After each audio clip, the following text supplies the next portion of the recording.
That is why penicillin, or how penicillin was discovered. Isn't that cool? Did you know that? That's super cool.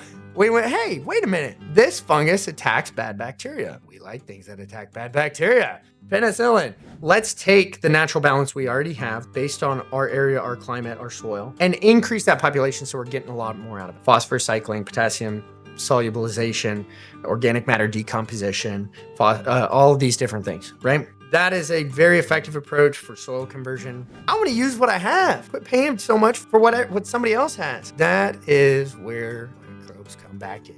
Back at it again. Webinar number 3. Welcome back, everybody. Obviously the intention here is to spread knowledge and to help. But in order to do that and in order to be successful at that, there has to be desire, right? And seeing the desire from the ag community as strong as it's been with these webinars and the retention we've had and the growth we've had is really encouraging. Just want to say thanks. Thanks for being part of these. Thanks for joining in. Means a lot to me personally. And it's just exciting get to learn, share what we're learning, learn from other people and get feedback on different things. And the whole point of this, I don't know if I've ever said this. I had a farmer tell me a year or two ago, he said, you only get about 30 or 40 chances to try something new, right? And so his mindset there was this: if you take over the family farm and let's say you're, early to mid 30s, and then you're going to farm till you're 65, 70 years old, you only get one chance per year to try something new on a crop, right? So about 30 or 40 chances to try something new. And I told him, I said, the difference between you and me is I talked to hundreds, thousands of farmers that have tried things, that have tried different things, done it at different times, done it in different locations. And so I've gotten a lot more information for, and feedback on what works, what didn't work. It might have worked for this guy, didn't work for that guy. In fact, I've actually come across that more with regard to kind of what we're talking about today than anything. But, then being able to take that information and go, okay, let's share that with people. Right? There's no benefit to taking all of that knowledge and taking all of that feedback and what you're hearing out there and then going, oh, well, that's great. I'll keep it in my pocket. Right? That does nobody any good. And if the whole idea is to be better together and to grow and progress together through means like this and through education, then the number one form of education is experience. Right? And just like that guy said, you only get so much experience in your life. You only have you have a set amount of minutes in the day, set amount of days in a week, a set amount of weeks in a year, and a set amount of years that you get to experience new things. But sharing other people's experiences and what other people have learned and what other people have tried, I feel like is one of the best ways that we can learn from one another and continue to grow. And the amount of people that join in on these and come and be a part of this on, random Wednesday afternoon, is exciting to me because, we're doing exactly that. And so the topic that won the popular vote this week is microbials, right? Microbial bacteria, positive bacteria. Specifically, how do we use positive bacteria to our benefit? A little bit about, obviously, what is positive bacteria? We kind of need to know that in order to talk about how we use it effectively. And, a lot of the future of farming is looking at this exact topic right now and going, okay, we have to have a better understanding here because as things shift, as things change, as whether it be markets, crops, types of seed, whatever it may be, the better we can get at using the tools that we already have that nature's provided us, the more effective we can be. Obviously, the number one tool that we have, we, tend to, I don't want to say take for granted, but in a lot of agricultural mindset, almost bypass is the soil that's under our feet, right? That is our number one resource. And so the more we understand about soil and how soil isn't like, it's a living organism, right? In many aspects, in every aspect, actually. And that's what we're going to talk about. And so understanding, okay, how does this living organism work? What is it comprised of? What things affect it positively, negatively, etc., whether it be weather, whether it be moisture, whether it be inputs. And then how do I fine tune those? We're not the first ones to talk about this, right? There's been a lot of conversation about this over the past few years, and it's a growing topic and one that, is growing for a good reason. One of the interesting things about this topic is, as much as I'm going to give you great information today, it's one that we know very little about. Let me put it into perspective. So it's estimated right now that total bacterial species on Earth, beneficial bacterial species, is between 1 to 5 million that we've been able to, justify, like, hey, we know this for sure exists, right? But there's some estimates that go up to 1 trillion different species and types of bacteria, including rare, uncultured microbes in extreme environments, all kinds of different stuff, right? And so, if you take that, and I'm not talking about just soil, I'm talking about overall. And a lot of these bacteria, they transfer, right? In terms of, you'll find the same bacteria benefiting the soil that you find benefiting the microbiome of a cow's gut. Right? And all of this is tied together. Even just saying that 5 million, right? The number of bacterial species that have been formally identified and described. And what that means is, we put a name to it and we said, we think it does this. We think this is its purpose or how it affects things, and its goal, right? So out of that, we've approximately identified about 20 to 30,000 species, which comes out to about 1%, and possibly far less if we get closer to that trillion mark. And so, this is a field that deserves a lot of attention because it's really uncharted territory if you think about it. I mean, think about if you had read 1% of a book, you would know nothing about it, right? Visited 1% of a country, probably wouldn't know much about it, right?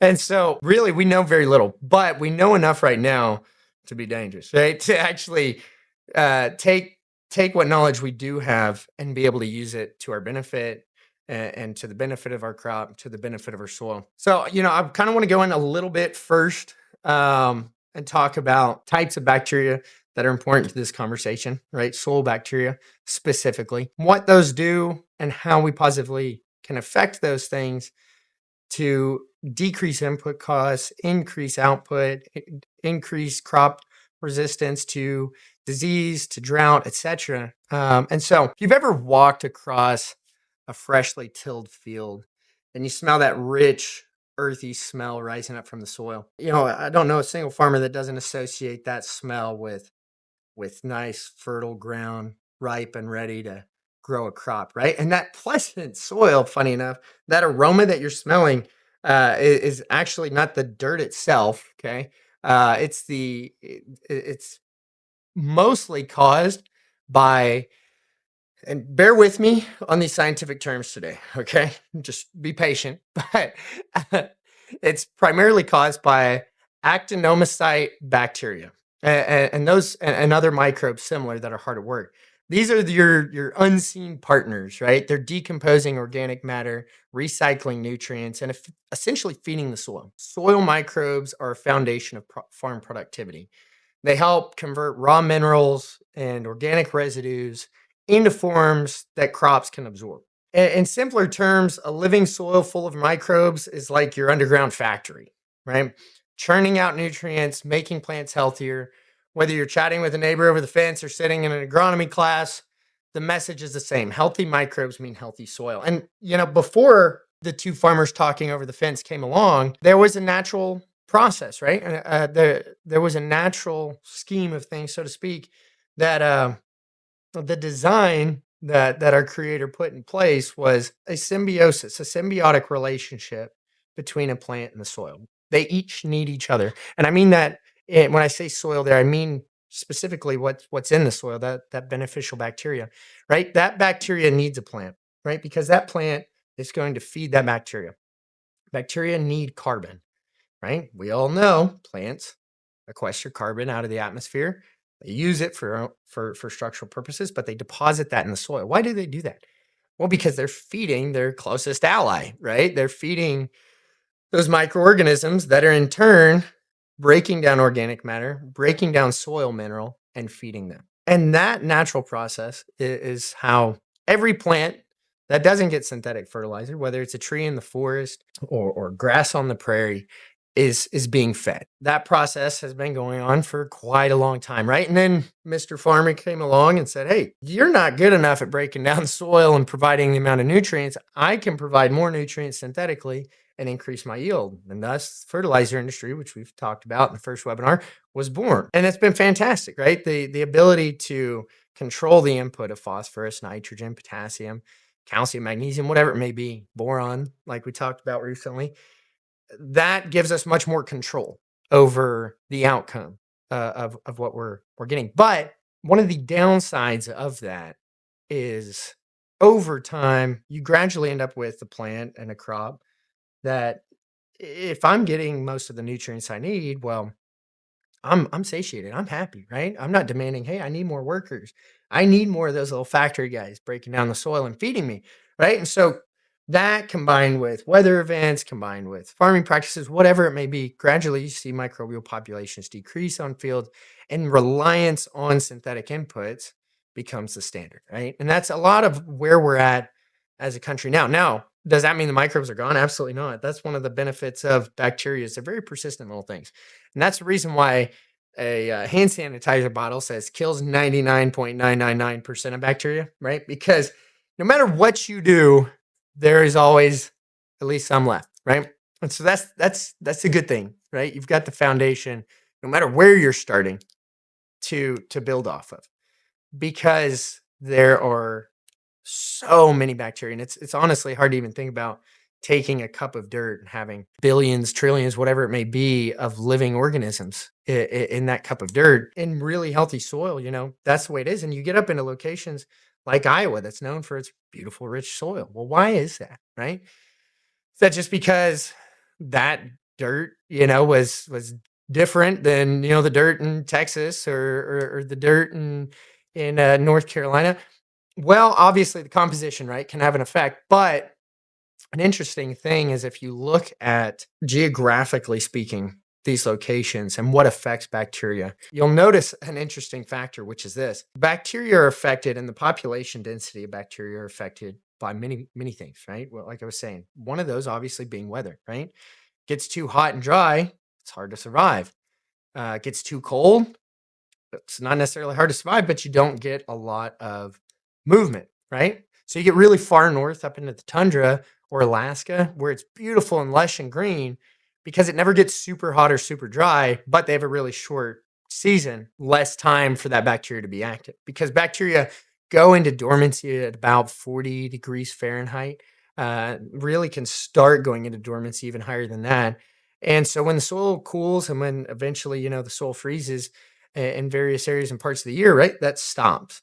And then you have the opposite side of that spectrum, which is, you end up in the deep south where you have 1, 2, 3, 4 months of extreme heat, dry weather, etc. The other side of the coin is, and it's honestly worse side of the coin because they don't go to sleep. You have die-offs, right? Without the moisture and with extreme heat situations, those populations can't survive in that top portion of the soil. So a lot of, that bacteria then is surviving deeper in the soil and you get much less population density and dispersion in those first few inches. Right. And so then you start to take that and you look at places like the Amazon rainforest. Doesn't snow there, doesn't freeze, doesn't get crazy hot, stays very moist. Perfect environment, right? Well, it has extremely rich soil. You end up into these parts of the United States that we, classify as really rich soils, and same situation, really very even keel as far as temperature swings go. Not extreme heat, not extreme dry periods. And so it's a lot easier for that bacteria to survive and to have a dense population. So that's why over the years, you see that soil and you go, man, it's so dark and rich and beautiful. Well, yeah, it's got extreme levels. But here's the cool thing, right? This is what is so important about this conversation today is if you understand how to affect those populations, how to control those environments, and that's what we're going to really get into today, then you can understand how to turn a soil that's lackluster in nutrient holding capacity and elemental nutrients and everything down to the color and the smell. You can really understand, okay, there is a way to make this soil and to improve, to make the soil much better, to improve the soil that I do have. I'm not doomed because I decided to live in Alabama or North Texas or Georgia, right? I just need to understand better how to manage what I have, and that's where the term soil conversion has really started to take hold, right? And I've seen it, and I've come across guys that have been doing it for a long time without it really being well known. But that idea is okay, well, I'm going to culture bacteria. I'm going to promote the population growth, prebiotics. I might add new bacteria, probiotics. And I'm going to feed the bacteria, postbiotics, right? Things like humic, sugars, etc. And if I consistently do that year after year, right? When I have, let's say I have 10,000, we're just going to use random numbers, 10,000 bacteria in set amount of soil, right? And now I can increase that drastically. I'm up to 100,000. And now when I have a die off, instead of being down to 5,000, right now I drop down to 50, but I can bring that back quickly because I understand how to bring those populations back. And now over time, and really what we're seeing is it's a very much a logarithmic equation in terms of it's multiplying, right? So you could think of it just like a population or anything else. There's a multiplication factor to anything. So bacteria, obviously being a living organism, that applies. So if you say, "Hey, I'm starting with one," right? Going to multiply it by double every time, right? So one becomes two, two become four, four become eight, eight 16, 32, 64, 128, 256, etc., etc. I skipped one. Hopefully nobody in here's that good at math and they missed that. But but my point there being, what we've seen is in most soils, soil conversion takes about 3 years. And by 4 years, you've hit the top, right? Your upper limit, so to speak. Do you have the picture of the side-by-side buckets from Missouri where we did some soil conversion over the course of about 3 years? Do you have that? If not, we'll put it in the email when we send out the recap to this. Um, but it's a picture of same farm, same guy, pulled from the same field, and he pulled some dirt before we started, and 2-3 years in, he pulled some more, dried it, let it sit in the barn, and then took them both and took a picture. And just the color difference alone, forget about soil tests, forget about anything else, just the color difference alone was like, dang, that doesn't even look like it came from the same region, let alone the same field on the same farm. And so, we're realizing more and more, hey, there's a lot we can do with this that really benefits the farm, really decreases how much synthetically we're having to manage the farm, and really digs into the resources we already have. And so, on that, I feel like it's important that we talk for just a second about soil, right? Obviously, that's why we're here, but specifically about soil structure. Here's what I want to point out. Look at that. It's got my name on it. All right. So, if you look at this soil sample, this is from Mississippi, and I don't care about any of the numbers. I don't care about anything. This is what I want to point out to you. And a lot of people don't see this because it's some very fine print. Zoom in right where it says soil analysis report. Zoom in right there. So obviously, this is measuring how much potassium, magnesium, calcium, phosphorus. Everybody knows what a soil sample is, right? But it's measuring how much we have in the soil. Wrong. It is not measuring how much you have in the soil. Okay. It is measuring, and if you look real close, you can see it, neutral ammonium acetate exchangeable. You see that word in parentheses, exchangeable? What this test is measuring is not the total amount of potassium in the soil, it's the total amount of exchangeable potassium, right? Exchangeable potassium is all that matters to us because that is the form a nutrient has to be in order for a plant to use it as a food source and to absorb it, right? But the big misconception or misunderstanding is that when I look at my soil test and I go, hey, I've got 189 parts per million in one field, 108 in another. So parts, easy little cheat sheet for anybody that doesn't know this. If you take the parts per million and multiply it times 2, that's how many pounds per acre you have, right? So this field, I've got 216 in that second peanut field there, right? Pounds of potassium per acre. But that is not how much the soil total has, right? And it's funny because if you actually look at a soil textbook, did I talk about this already? I love this subject. Uh, I'm going to keep talking about it because I feel like everybody needs to hear it more than once. If you look at us at just like the standard soil science textbook that they give out in college, right? It'll tell you, 1 to 3% or 2 to 3% of total soil structure is made up of potassium. Of course, at the time I looked at that, I was like, all right, don't forget that. Need that for the test later. But there's very little extrapolation of like, wait, what does that actually mean? And it wasn't until years later that I stopped. I went, wait a minute.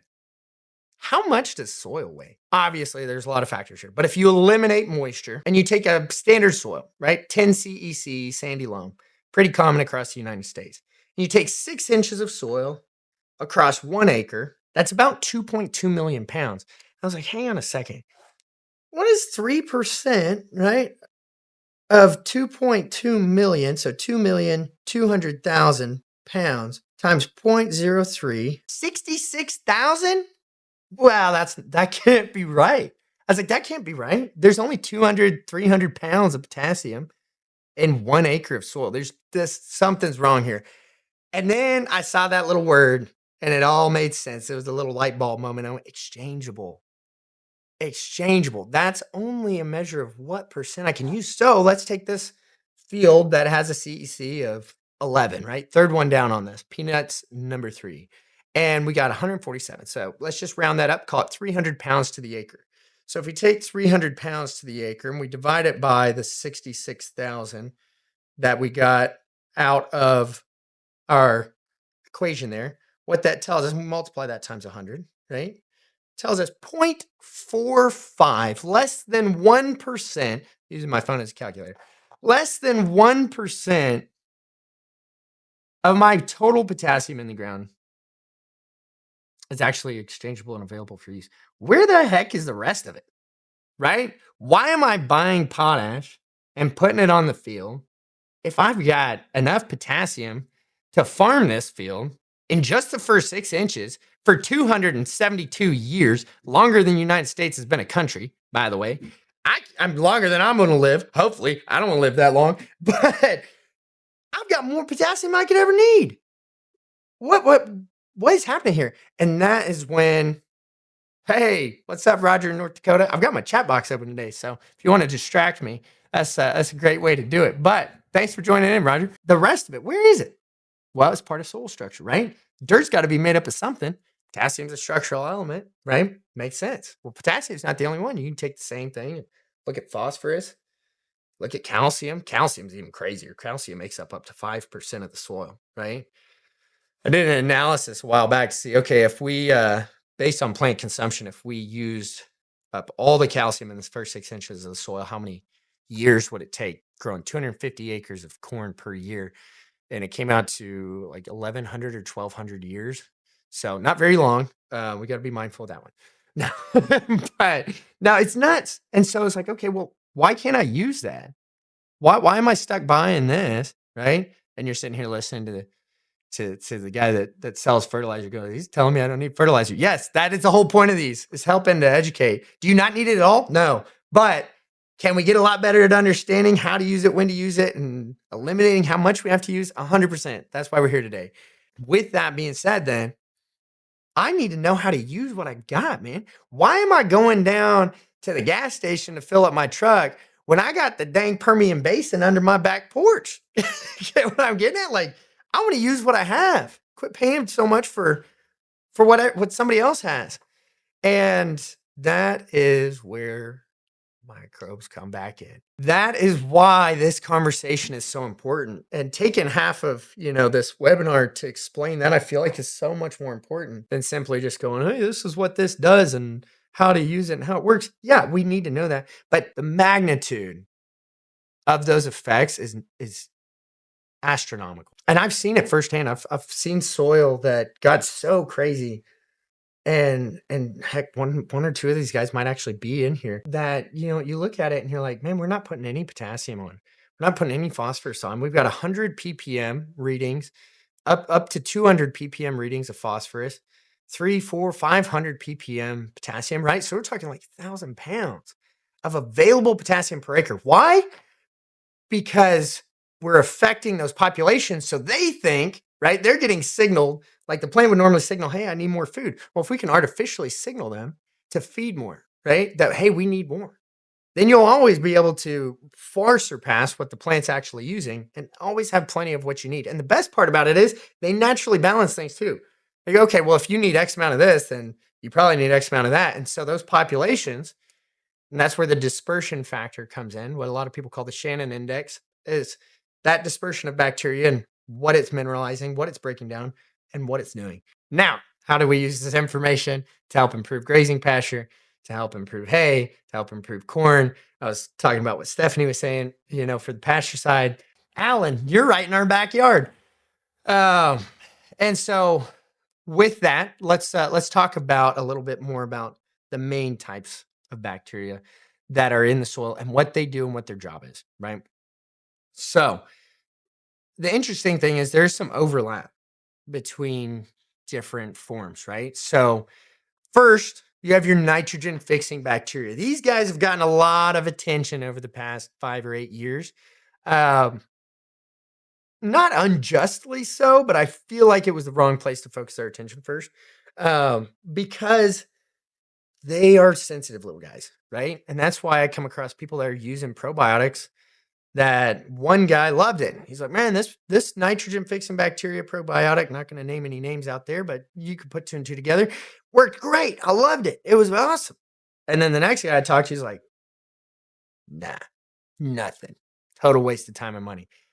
And I'm like, well, guy number one, where you at? Midwest. Did you get pretty good rain that year? Yeah.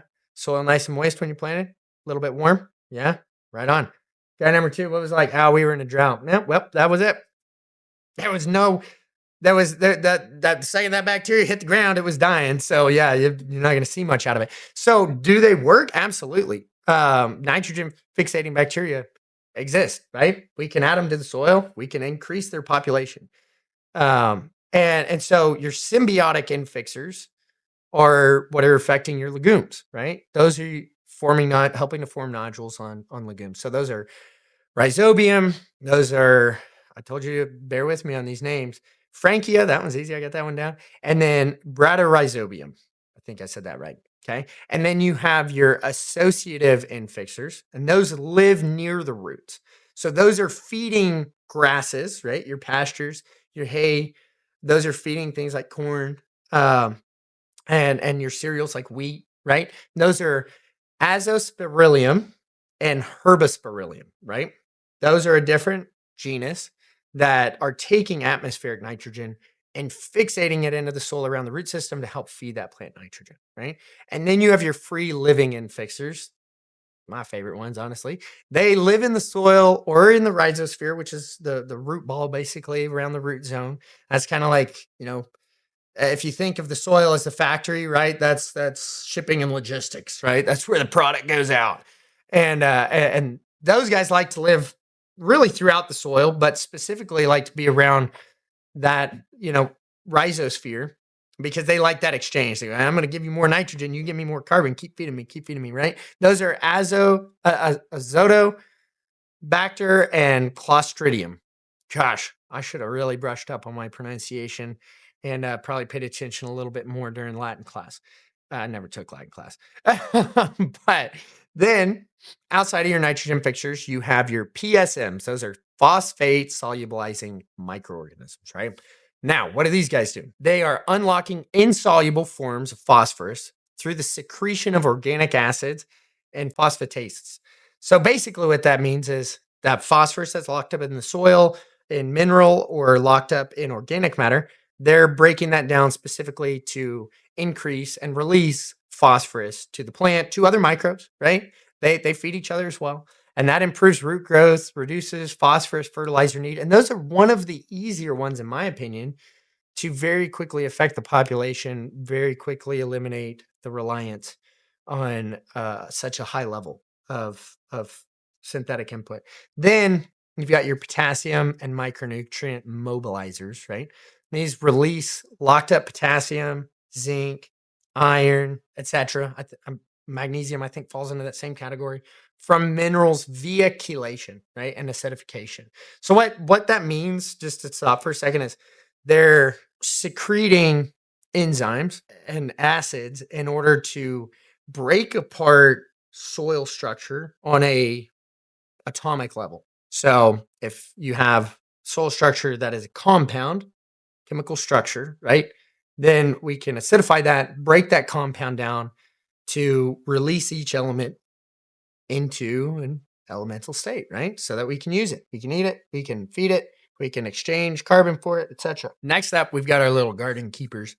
Mycorrhizal fungi. Now, these are a little bit different, right? These are forming a symbiotic association with plant roots. They help to extend the root zone, transfer bacteria. They improve phosphorus and zinc translocation or uptake by the plant. They also improve water uptake by the plant. So that increases drought tolerance. So if you think about the soil like a sponge, right? When it gets hot and dry, the top's going to dry out first and then it works its way down, right? The more mycorrhizal fungi you have, the more you're able to bring moisture up from down below. So there's interesting little side note. There's theories that you can not totally eliminate the need for rain, obviously, right? But drastically decrease your reliance on moisture through rainfall precipitation by increasing microbial populations. One of those factors being that a side effect of a lot of bacteria is a lot of carbon in the ground, which causes chemical processes, which result in H2O ending up in the soil. And so, then you combine that with, mycorrhizal fungi that are like, hey, Mr. Corn Crop needs water. Bring some water up from down below in the cellar, and you can seriously decrease the negative impact of those dry conditions like we dealt with last year and the year before, late in the season, and see a corn crop, wheat crop, hay crop stay a lot healthier through those times. And then you've got your PGPs or PGPRs, right? Those are plant growth promoting rhizobacteria. Notable difference from a PGR, right? We're promoting growth with those. And those are stimulating root growth and stress resistance via hormone production, right? Auxins, which auxin is really interesting topic for another day. Cytokinins, ACC, those are the hormones that your plant produces during reproductive phase. There's a lot of research around auxin right now, and our ability to apply that to increase pollination, increase fruitation, etc. And those bacteria help a lot in the plant as well with increasing that PGPR. And so those ones are going to be, and these are really common ones to see out there in the world right now, are Bacillus, right? Pseudomonas, Azospirillum, and Enterobacter, if I said that right. Here's what's interesting is you're going to notice there's a few of these, they don't do just one job, right? They're helping with a process as well as doing, their mining work or so to speak. Bacillus is one of those. We've already seen that in this list, and we're about to see it again. And that is your decomposers, right? Your decomposers are a little bit different than your mineralizers in the sense that a mineralizer is excreting acids to break down soil mineral, actual soil structure, to release nutrients to the plant. Whereas your decomposers are breaking down crop residue, manure, organic matter into either simpler compounds or elemental nutrients. So that's why, if you've ever talked with me about using manure, I'm like, heck yes, use manure. It's amazing. But you need to put a prebiotic on it because you're going to get way more out of it. That's why. If you can increase the population density of your decomposers, you're going to get a lot more out of crop residue that's already laying out there on the field. It's going to be more useful to you a lot faster, as well as any manure that you might be using on your farm, all these different things, right? So the cool thing is those help to build up soil organic matter. They cycle nutrients a lot faster. So, without it, if we got Mr. Corn Crop that grows up, take the corn, we leave everything else, and then it's going to take a while to break down. But the more decomposers you have, the faster that returns back into the soil, and you're able to use those nutrients again. So those have two different forms. And there's something in particular I should address right now, which is you have fungi and bacteria. And I've been kind of blending the two a little bit, mostly focused on the bacteria, but there's a very healthy relationship between those. You don't want too much fungus. You don't want too much bacteria, right? You want a healthy balance. Now, I've seen a lot of farmers get away from using fungicides because they're using prebiotics or using probiotics, and their bacterial population is so strong that they don't have to worry about fungus. Because here's what happens is when you have fungal issues, it's because the density of fungal population has surpassed the density and scope of bacterial population, which then causes a problem because Mr. Fungus needs something to survive off of, and then it starts to attack things like your crop, which you don't want, right? And so fungicide goes, hey, let's suppress those funguses.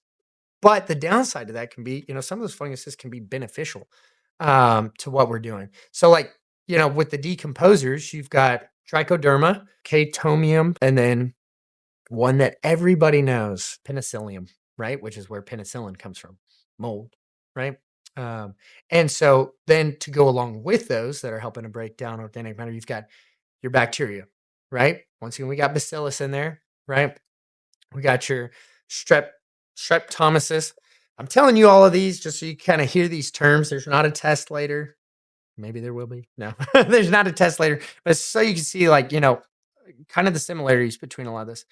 Because, like, with bacillus, you've got bacillus subtilis, you've got different forms as well of that genome. And so with those, then that transfers over to your biocontrol agents, which those help to suppress pathogens and pests through antagonism, antibiosis, competition, or through like parasitic process of attacking it and eating it. And that is why penicillin, or how penicillin was discovered. Isn't that cool? Did you know that? That's super cool. We went, hey, wait a minute. This fungus attacks bad bacteria. We like things that attack bad bacteria. Penicillin, right? Fantastic. Still used to this day in the medical community. And that is a point I want to pull forward, which is this. We're talking about this for soil and for crop. But this research goes so much beyond just how our food is being affected, how the crops that we're growing are being affected. But all of these, and we're not going to get into this, right? Because I'm not a nutritionist. Leave that up to my mom and other people that are smarter than me in that aspect. All of these things go far beyond just the soil, right? That is the foundation of life, and where life begins and drives from. And everything consumes something that came out of the soil. Whether you're a herbivore, a carnivore, you name it, right? Whether you're plankton in the sea, you're consuming something that was part of soil structure at some point, right? And that it's just an interesting thing to take note of. Is all of these things impact so much more than just what we're talking about. But let's focus on what we're talking about. And so those biocontrol agents that's where your healthy balance of fungi and bacteria come in, where you want those two to have a good, healthy relationship. Not enough fungus, bad bacteria. Not enough good bacteria, bad fungus, right? We want a healthy relationship there. And the nice thing is, a lot of times, if you're increasing bacterial populations, your fungal population will be promoted and increased along with it. And so, you get a really nice balance out of that. Endophytes. Endophytes aren't soil bacteria, okay? These live inside the plant tissue, okay? In the roots, in the stem, in the leaves, inside of you too, and promote growth, stress tolerance, disease resistance, all of these different things, right? Here's what's interesting. Bacillus is on that chart again, right? It's not just in the dirt. It's not just in the plant. It's also in the cow's gut. It's in your gut. It is a basis of all positive bacteria. Bacillus, you'll always come back to it. It's one of those more important bacteria that's really important for all biological life, right? You'll find it just about everywhere. So, to kind of summarize, you've got your nitrogen fixtures, your phosphorus solubilizers, your potassium solubilizers, which I like to call them like this. And this is an easier way to remember it. You've got your nitrogen fixers. That one, we just leave that one alone. Okay. You've got your organic matter decomposers. Okay. You've got your beneficial fungi, biocontrol bacteria. Okay. And those are helping with disease and stuff. Ionic decomposers, right? So those are breaking down ions. And then you've got your cation decomposers. Those are breaking down cations. And so then it kind of takes a lot of different classes and groups them up, because what you'll find is things that solubilize potassium, solubilize calcium, solubilize magnesium, solubilize iron, right? All these positively charged atoms, and things that solubilize phosphorus also solubilize sulfur, negatively charged atoms, right? And so now you start to see kind of a natural balance of, oh, well, if I'm increasing the population of potassium decomposers, I'm also helping increase calcium, magnesium, etc. in like form. That's the best part, is they really understand how much they need. So we need to focus on the most important topic now that we've got the education out of the way. on what, how, why, all of that, now we should talk about what beneficially controlling those things are, right? And that's where the terms probiotic, prebiotic, postbiotic come in, right?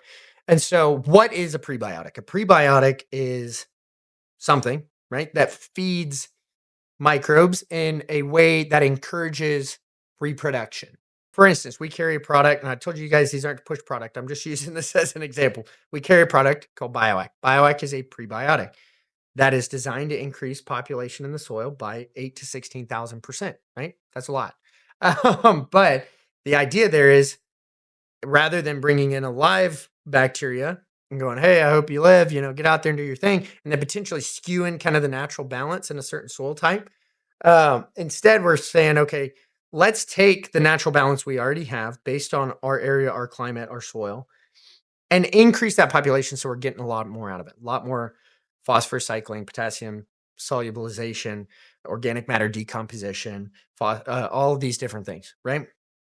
That is a very effective approach. And that's not necessarily the only approach, right? You want more targeted approaches, but that is a very effective approach for soil conversion, for over time decreasing synthetic inputs while maintaining high output of crop yield, high elemental levels on soil tests, etc.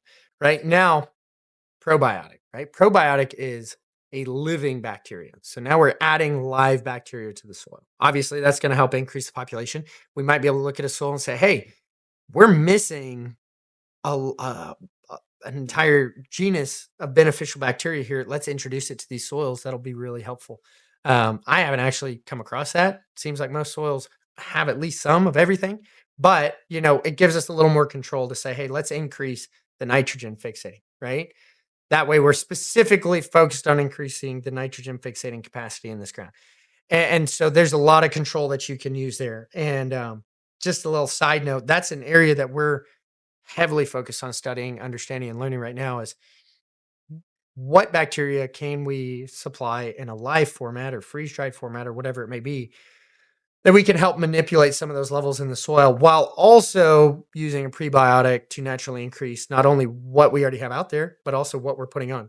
So if I'm taking and saying, hey, I'm going to put on million bacteria, and now I come in right behind it with a prebiotic designed to increase that population, now I can use much, much less and get a greater result out of it versus using a whole bunch to have the same effect. And so that's very much our strategy with a lot of the research and development we're doing right now with this focus of, hey, how do we improve soil structures, improve mineralization, decrease the amount of fertilizer that we're having to use, but do it in a way that makes the most sense, is the most manageable for the soil, and actually we see really good results from. And then your postbiotics. With your first two, you're really focused on either increasing the population through encouraging reproduction, so to speak, or through adding bacteria, right?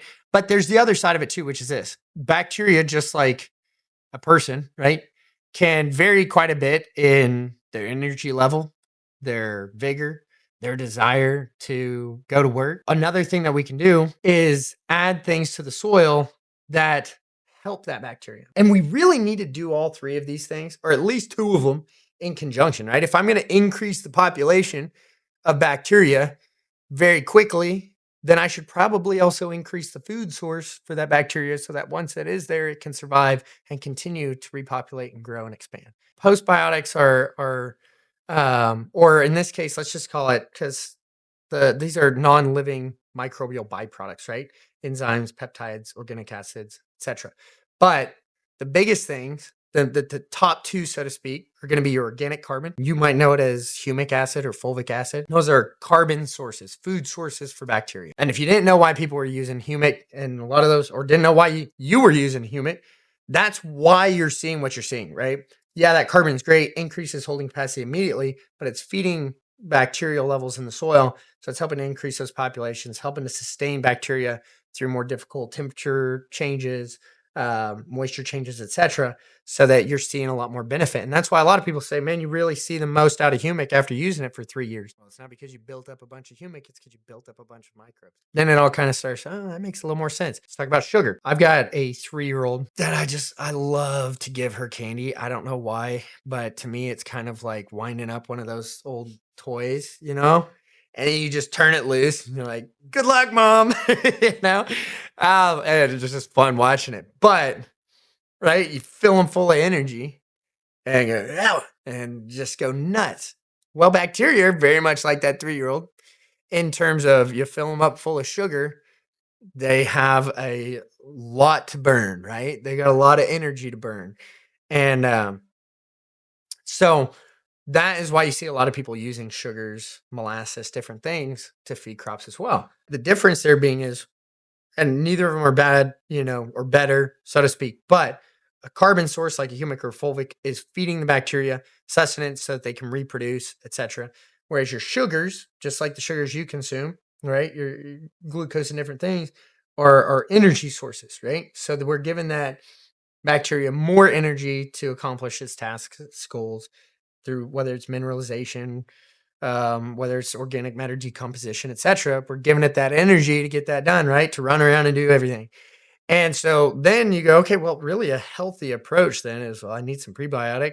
Maybe, you know, in certain circumstances, it'd be good to add some probiotic. For instance, I just harvest all my corn, put some probiotic out there, be able to use the nutrients that are in that corn, which is a lot. It's up to, I don't want to mess these up, but 40 pounds of phosphorus you can recycle from a corn crop, and 100 pounds of potassium. I think I've got that right. It's a lot. So it's like, dang, I got a lot there right now that if I could just have that already back in the ground by next year, that cuts my fertilizer bill right there, right? So, you know, but at the same time, the stuff I want to put out, I want it to multiply, right? I want to put on a pint or a quart, but get the effect of much more than that. So I want to put a prebiotic along with that probiotic. And then I want to put a little sugar along with it to give it that energy and a little humic to give it that food.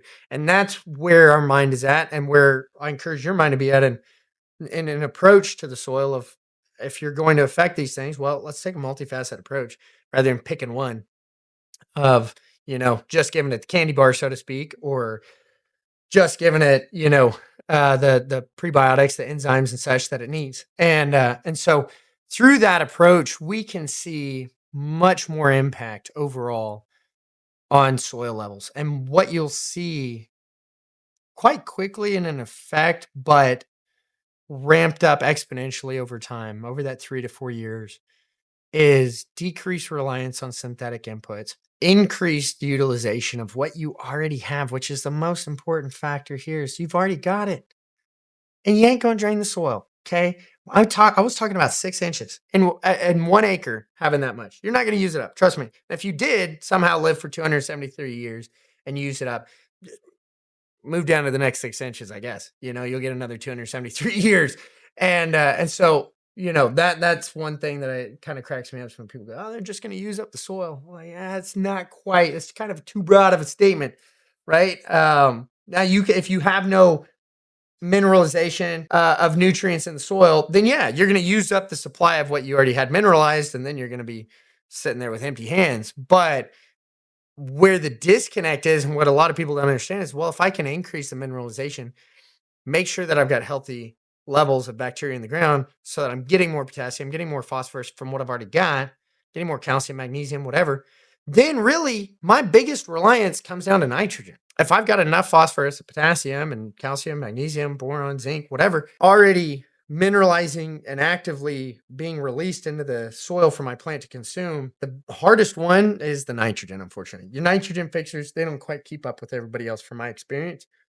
And that's where, okay, now I'm just supplementing for my hay or for my grains. I'm really just supplementing nitrogen to push growth. And that's the next thing to tackle is the nitrogen topic. And I don't mean in here, I mean as an industry of, okay, how do we now figure out a way to not need to rely so heavily on synthetic nitrogen? But at least for now, having 2 out of the 3 big ones that we can go, okay, we understand the science well enough to know how to cut that down, to know how to eliminate a lot of that, and to be dangerous, like I said earlier. That to me is a fantastic starting point today, right?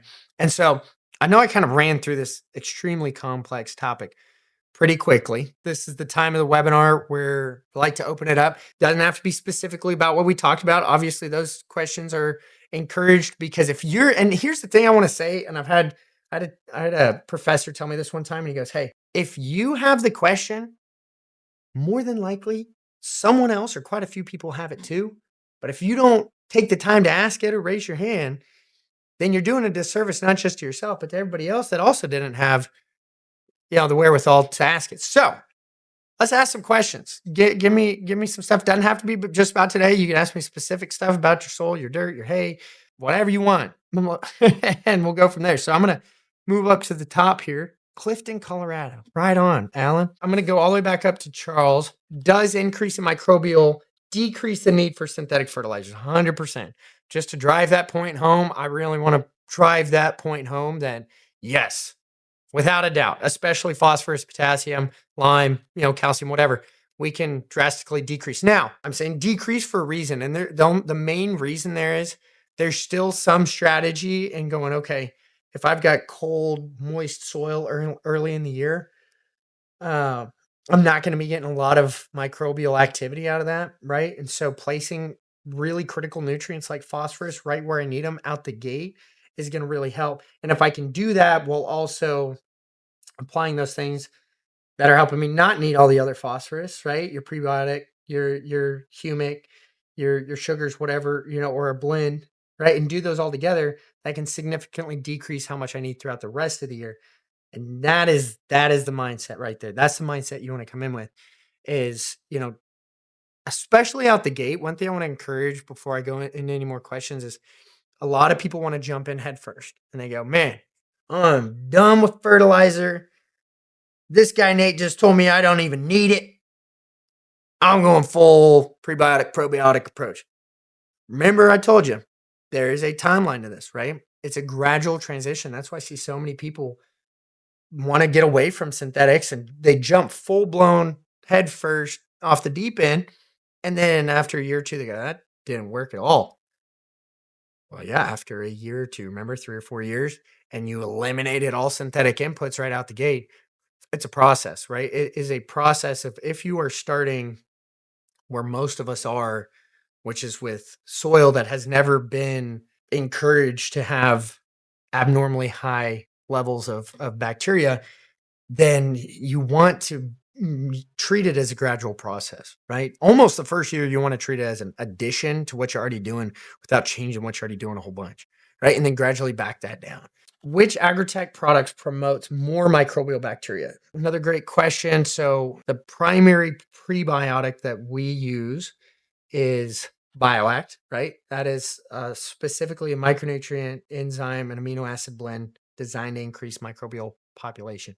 But obviously, we have humic and fulvic. Those help a lot with population levels because we're giving food to the masses. So there's quite a few, but BioAct is going to be your biggest one. Timothy said, "Would timing be a factor to get nitrogen released for the plant and not in the off season where it could be lost, or would it be lost in the off season?" That is a good question. Very interesting question. So part of that I would have to say would be kind of regionally speaking, in terms of if you're in a region and your off season you're talking about is winter, then you're not going to get a lot of nitrogen release because those bacteria up north, right, are largely dormant. And even in Texas where it gets cold for 2 weeks, right, they're dormant, when that soil temperature gets real low. But yes, the timing is key, right? So we have some R&D products right now, and one of them is a nitrogen fixing probiotic. And I told a bunch of the guys that got it a week or two ago, I was like, "Hey, let's just hold on to that and either put it on right before your wheat crop this fall, or let's put it on in the spring because we want to get the most out of it," right? If those guys are going to go dormant, really quickly or are already starting to go dormant when we put it on, we're losing a lot of the benefit of what we're putting out there. It might still be there when things thaw out, which is great, but you're still going to have obviously some loss there. And, but the nice thing is there's a very good correlation to kind of circle back, Timothy, to plants going dormant coinciding with bacteria going dormant. or bacteria dying if it gets really hot and dry, right? There's a very strong correlation there, right? If your plant's going dormant, more than likely the bacteria is going dormant, which means that nitrogen release is also going dormant, right? And so it's not something that you got to be like super concerned about, right? But we still want to be strategic on using a prebiotic, probiotic, whatever, at the right time, in the right place, for the right reason, and at the right amount, right? Hopefully that made sense in my incoherent rambling. Roger said, I have 2 small farms in valley soil and Missouri River Hills using cover crops. Okay, I want to stop right there. Cover crops are fantastic because you're providing insulation to help keep things in the soil that want to be gases like nitrogen, but also provide a safety layer and a blanket to the ground during that off season. That's the whole idea for anybody that doesn't know why Roger and other people like him are using cover crops. That's the idea. You're blanketing the ground through the winter, so it's not as exposed to extreme temperatures, to dry weather, etc., that cause bacterial die off and population decrease. To get back into the question, he says minimal tillage. And by the way, I'm not against tillage. I'm actually a fan of minimal tillage, just like you're doing. I think that's fantastic because a little bit of disturbance is fine, right? The issue that large tillage tends to have is we're taking bacteria, we're totally changing its distribution, right? Of what type of bacteria is where. And then that topsoil that was probably the most dense, right? Because it's holding more moisture down here, is now sitting on top. Now that's going to dry out fastest. We're going to have a lot of population die off. And that is the reason that tillage gets a bad rep. But if you're ripping or doing minimal tillage or very shallow tillage, man, you're not disturbing that population density and you're not disturbing those bacteria that are in that zone as much. And it can have a lot of good benefits to also feeding them because you can get things like oxygen, organic matter better incorporated into the ground. I haven't even got to the question yet. Mid-season enhanced fertilizer for strong yields. Soybean yields have gone from 28 to 63. Yes, let's go. Per acre, with soil raising more earthworms, with great soil tilth and increased organic matter. I love it. I love it. You are headed down the right path. And if ever you want to talk and just nerd out over some of this stuff, Roger, call me because I love what you're doing and you're seeing the benefit going from 28 bushel of bean in a part of Missouri that is tough. Man, it's tough. I've worked with farms in your neck of the woods, and it's it can be a beating if you're not paying attention to the things that you are. And I'm sure you know that from from a lot of more experience there than me. But yeah, it's a tough neck of the woods, and you got this area that you would think like, man, this should be really, really good ground. Why am I getting 32 bushel? Why am I getting 25 bushel? And then all of a sudden you see these massive jumps. If you take that belt, funny enough, right where you're at, like right Missouri through Kansas, right? Some of the best differences I've seen are in that belt for some reason. I couldn't tell you how exactly wide it is, but two of my best soybean increases I've ever seen were in that same belt, the same longitudinal line as you in Kansas, where we went from 30s and 40s bushels up into the mid 80s in 1 year. In 1 year, it was like, holy cow, this soil responds really well. So yeah, you're on the right track. You're doing the right thing. Little note: why earthworms are a notable thing is because earthworms are relying on that bacterial population. The more population you have, the more sustenance, the more life those earthworms have. So it's a great indicator of how healthy is my soil. Can I go out and dig up enough worms to go fishing and catch some crappie with, 1 or 2 holes? Or is it going to take all afternoon, right? If it's taking all afternoon, it's a pretty good sign. Might need to pay attention to my soil a little bit more. When applying humic, what rate and gallon per acre would you recommend? I have gone around and around and around on that one. I've found that anywhere from half a gallon to a gallon a year is plenty. On my own ground, decided to try something a little extreme, and I put on 50 pounds to the acre of dry, 22%. So if I put that into gallons for you, we would be talking a lot of gallons, right? I could do the math, more than you'll ever put out. It would have been like 40 or 60 gallons to the acre of a 12% humic. I was just wanted to see. I was like, do I start growing dinosaurs straight out of the ground? Like, what happens here? There is a ceiling to that, right? Just because you bring extra food to the cookout doesn't mean it's all going to get eaten. And the right amount of food at the cookout seems to be on a 12%, about half a gallon to a gallon, depending on how aggressive you're being with everything else. If you're really being aggressive with everything else, putting on prebiotics and such, I'd keep it around a gallon a year.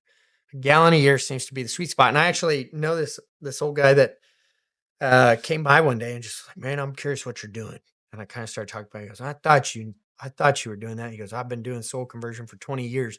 And he, funny enough, was using 1 gallon. He said that's exactly kind of the sweet spot, about a gallon per acre per year. So that's my feedback. I would love to hear what other people are saying. I know some guys that are having a ton of success with soil conversion that are using a half a gallon. And I know one farmer that is having a ton of success with putting on 1 gallon like 3 or 4 times a year.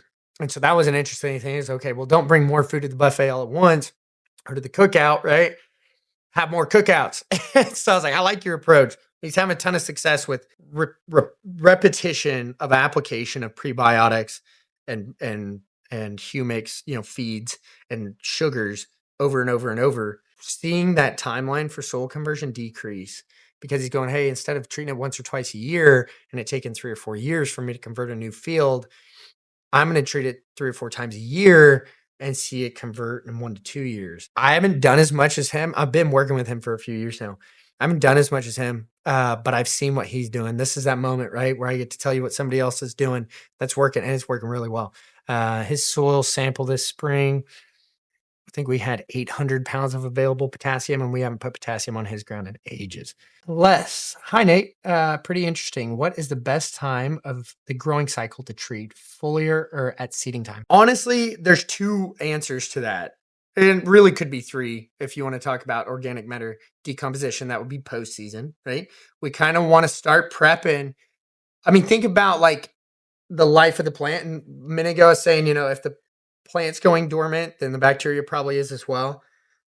Same thing goes for bacteria. If you're out there seeding down or your grass is coming out of dormancy, bacteria probably is as well. That's probably the best opportunity to start the season on a strong foot. But I also am a huge fan of a mid-season treatment as well. And I would much rather see somebody go, I'm going to take, and not necessarily double how much I'm putting on. I'll just put half up front, half in the middle, right? If we're trying to be mindful of a budget or quantity or whatever it may be, okay, split it up, spoon feed it a little bit if you can, especially if it's prebiotic, because you don't have to worry about mixing that. If you're putting something else out, just put it in there. And you'll see more through spoon feed, just like this cup of coffee I've been sitting here drinking that's making me burp like crazy for some reason. Sorry about that. It's much more effective for me to drink my coffee 1 cup at a time throughout the day than for me to grab the whole pot first thing in the morning and chug it and go, all right, I got to make it the whole day on this. It's the same mindset with anything you give a plant, but especially with affecting bacterial levels. A little bit gradually is always going to have a bigger effect than a whole bunch all at once, right? But your 3 best times, I'd say, right at the beginning of the year and mid-season for feeding crops. And for prepping for the next year's crop, if you have residue crops, things where you're leaving a lot behind, or if you have like grass where there's a lot of thatch in it, right? Even down to your yard, and you want to get that out of there a little quicker. That's where your organic matter decomposers in the fall are really going to shine. I use 3 quarts per acre for humic, i.e. enhance. Yeah, and Rogers got it figured out. I mean, he's already seen a 300% increase on his farm on his beans. And yeah, that 3 quarts, right? 3/4 of a gallon, right in that mid zone of where I was talking. Perfect. I have a lot of broomsedge on my pasture, and my soil samples read I need 2.5 tons per acre and nitrogen. What else can I do to help grow better grazing land for my cattle and horses? Okay, so it seems, from your comment, you already kind of have an idea that there's a correlation between broom sage pressure and pH, right? And so as you increase that pH, you decrease a lot of that pressure. One, because your other grasses now have better growing environment, so they help choke it out. And that broom sage is more inclined to more acidic soils, so that kind of helps choke it out as well. And so the biggest thing that you can do is use a combination of a calcium application with a prebiotic in it, something like Advanced Cal, to quickly raise that pH, raise that calcium base saturation. That'll eliminate your need for lime, right? That's what we're doing there. And then your nitrogen, your best thing with your nitrogen is getting that on early in the year or after your first cutting. A lot of times I like to wait till after first cutting if we're getting a lot of good rain, because that rain's bringing me a lot of natural nitrogen, a lot of natural growth. I could save my investment for later in the year when I'm going to need to push that grass myself a little bit more. I'm in Northeast Tennessee. Yeah, so that was following up on Stephanie. So yeah, focus on getting that calcium base saturation up. That'll help a bunch with the broomsedge problem. And there's really no other way to get rid of broomsedge, because any herbicide that'll kill it will kill your grass. So you got to get that pH up. And then once you get that up, you can really focus on maintaining that soil health and that calcium base saturation, and that ground will stay super healthy and continue to improve. For a little deeper insight on that too, reach out to Jonathan. He's our guy over the state of Tennessee, and he's really good at what he's doing. Timothy says, yes, pretty well answered the first. Thanks. I know deep till can remove mycorrhizal fungi by exposing it to the light, but I've spoken to a couple guys that have said that they think glyphosate is also a problem with killing the fungi. Not trying to put hate out for it. I use it, but has been anything heard said on the outside of these two guys speaking?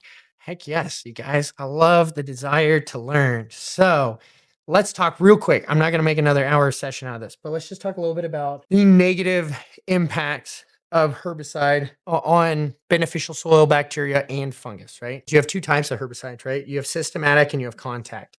Monsanto or whoever will tell you is, oh yeah, once that herbicide hits the ground, it's neutralized. I don't know 100%, on the level to which that's true or how quickly, right? And so even a little bit on some fungus for a short period of time can have a negative impact of a systematic like a glyphosate. So glyphosate, the mode of action is it inhibits the EPSPS enzyme, right? That's how it's working in the plant, and that's what causes the plant to die. And so when plants are resistant or tolerant of glyphosate, Roundup, that it's because we've created a genetic resistance to the inhibition of the EPSPS, yeah, enzyme, right? And so, but the negative effects of glyphosate, and these are known, right? This isn't just these two guys. It can inhibit beneficial rhizobacteria, because rhizobacteria and fungus need that enzyme production in order to live, right? Which is why we use enzymes as a prebiotic, right? So if you're inhibiting the ability for that enzyme to be produced, then you are going to have a negative impact. To the extent, I'd say that depends a lot on when it's going, how much of it's hitting the ground, how much you're using. Does it mean you shouldn't use it? Man, I wish the world was that simple, right? But it isn't, right? You can't just eliminate the need for herbicides. So what do? We say, okay, if it's having that impact, then I'm going to say, if it has that much bad, then I need to bring in this much good, right? Well, I'm going to just counteract the effects. And that's why, little cat out of the bag here, but one of our future projects is, hey, let's just create herbicides. You guys somebody tell me in the chat if this is even worth doing. But as creating herbicides that have those effects, those prebiotics, right? Those things that will counteract the negative effect of that herbicide on the bacteria or the fungus, have those built in. So while we're spraying the thing that's hurting what we want, but also getting rid of what we don't want, we're also going, hey, the thing that we do want, bacteria and fungus, we're going to give you the things you need to recover from this really quickly. If you can't get rid of the bad guy, get real close to him, figure out how to make him better, right? Bad guy being herbicide, get this bad rap. We still got to use it, right? Can't be out here combining fields just absolutely full of grass. It would be a pain in the butt, right? And it would kill the operation. So I still got to use it. But how do I incorporate things with it that allow me to use it without it decreasing the benefit that I'm getting from my bacterial and from all the work I'm doing, like Roger's doing to build up my soil, right? 2,4-D is another big one, right? So 2,4-D is the primary component of things like Grazing. Obviously, if 2,4-D, if you use it in its standard form, that's a synthetic auxin disrupting plant hormone. And so basically, disrupting the auxin hormone production. It's primarily going to be toxic to funguses. So Liberty, by the way, is if you're growing corn and beans, set 2,4-D in it, and that'll reduce soil respiration, microbial biomass, especially at higher concentrations. If you're using a bunch of 2,4-D, it'll have a uh, negative effect and can also alter nitrifying bacteria activity, which will affect your nitrogen cycling. And so, yeah, once again, will have a negative effect. Atrazine, probably the worst. I actually know a lot of guys that hate atrazine because it inhibits the photosynthesis in broadleaf weeds and grasses, which is awesome. Kills them really fast, but it's extremely toxic to nitrogen fixing bacteria. So if you're going, man, I want to use atrazine, but I also want to produce a really nice bean crop, which needs nitrogen fixation in order to happen, that's that has a really negative effect, unfortunately. And why I see a lot of soybean growers going away from atrazine altogether and just going back to Roundup. But it's a strong herbicide. It works really, really strong, but that means the negative impact and negative effects are a little bit higher. Is the idea don't use them at all? No. The idea is counteract the negative effects of something that's doing a positive and a negative. Eliminate the negative with an additional positive, right? With an additional prebiotic. And that's why I love the fact that a lot of prebiotics can be mixed with herbicide, is because let's just put it in there with it. Let's counteract the negative effects right out the gate. But yes, it will have negative impact on fungi and bacteria.